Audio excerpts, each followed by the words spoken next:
तो बोली का बोली ए फोन लगा के बोली सजनी बात सुनो मोरे सैया।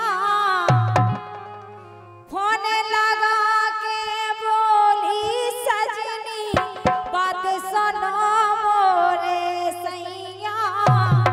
कुल देना हो गए मायके में लोभ गए खो आए नैया।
स्वार्थ की ये सारी दुनिया बिन स्वार्थ को नैया। स्वार्थ की ये सारी दुनिया बिन स्वार्थ को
तुम खबर मोरी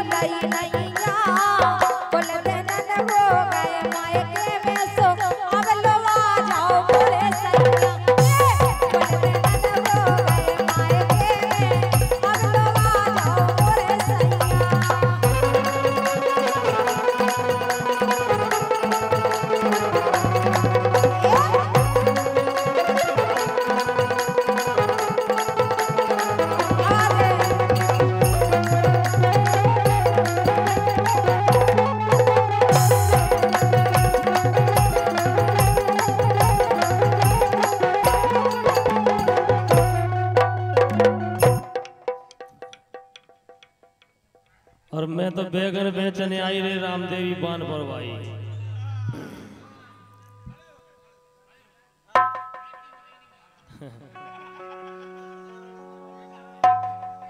केपी राजपूत, अजय विश्वकर्मा, गोलू विश्वकर्मा, आपके भी की तरफ से ये 50 रुपया भेजे गए हैं। मैं तो बैगन बेचने आई रे रामदेवी बान परवारी। धन्यवाद, खड़े होकर के गाएं, बहुत बहुत धन्यवाद।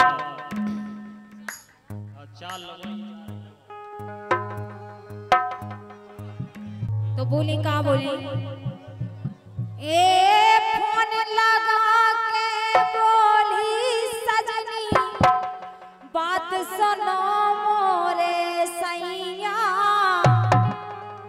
फोन लगा के बोली सजनी बात सुनो मोरे सैया।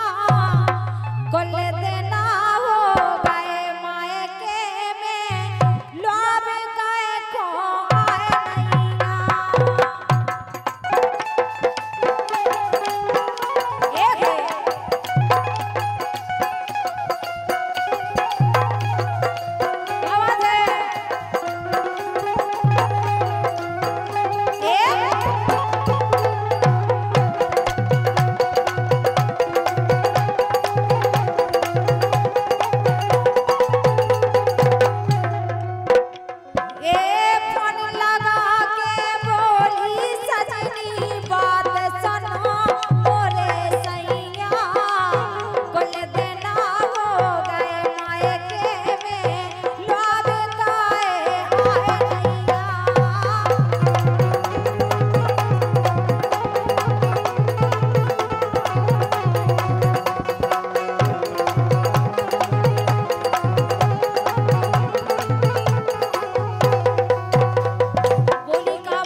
और मैं तो बैगन बेचने आई रे रामदेवी बान परवाई।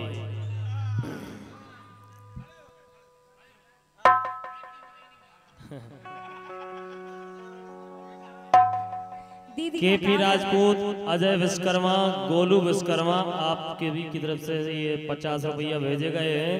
मैं तो बैगन बेचने आई रे रामदेवी बान परवारी। धन्यवाद, खड़े होकर के गाएं, बहुत बहुत धन्यवाद।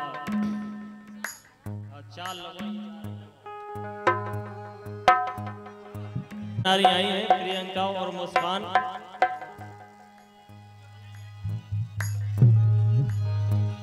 अपने बुंदेलखंड को राई नृत्य एक ऐसा नृत्य है जी के लाजे पहचानो जात अपने देश में का विदेशन में तक पहचानो जात राई नृत्य के लाजे।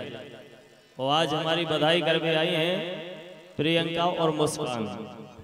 तो आइए अगली कड़ी में हम सुनते हैं श्रीमती गीता जी। एक बार ताली बजा करके इनके लाजे आमंत्रण करो। गीता जी आपके बीच में है। धन्यवाद। हेलो हेलो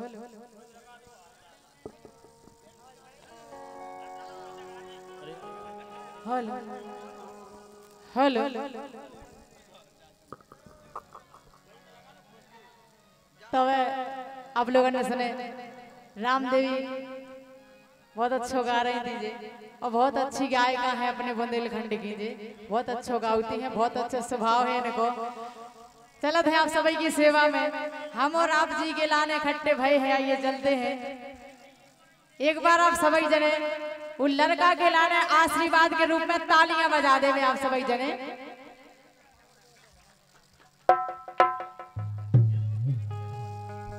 देखिए आपके वो है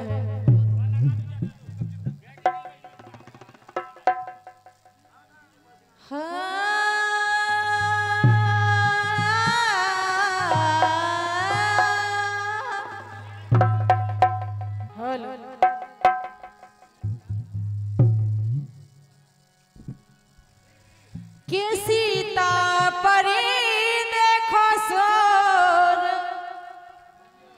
ए सीता परी देखो सोर, बन में लव कुश भये। सीता परी देखो सोर, बन में लव कुश भये।